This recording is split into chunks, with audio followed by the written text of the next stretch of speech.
Living in the Future. Utopianism and the Long Civil Rights Movement. By Victoria W. Wolcott. Published by the University of Chicago Press. Introduction. We want freedom now? We do not want freedom fed to us in teaspoons over another 150 years. Martin Luther King, Jr. In the spring of 1952, a young African-American woman, Coretta Scott, gave a book to a seminary student she had befriended.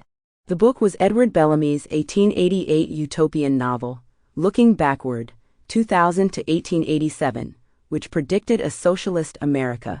A graduate of the progressive Antioch College, Scott was active in the pacifist movement and closely followed the nonviolent direct action work of Bayard Rustin.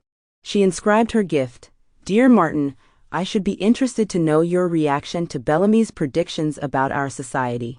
Martin Luther King Jr. responded in a long letter 2 months later, "I welcome the book because much of its content is in line with my basic ideas. I imagine you already know that I am much more socialistic in my economic theory than capitalistic. Today capitalism has outlived its usefulness. It has brought about a system that takes necessities from the masses to give luxuries to the classes." He finished his letter, "Let us continue to hope, work, and pray that in the future we will live to see a warless world, a better distribution of wealth, and a brotherhood that transcends race or color.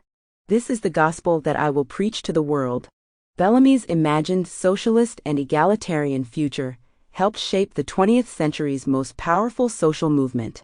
And while utopian thought and writing influenced Coretta Scott and Martin Luther King Jr., some of their contemporaries went even further and lived their utopian dreams, creating small communities that modeled Bellamy's vision.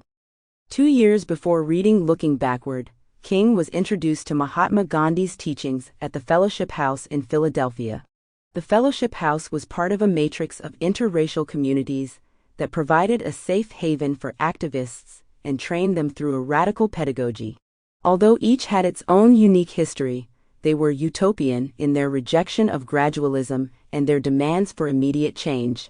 And they lived according to these values in the present, rather than waiting for complete societal transformation.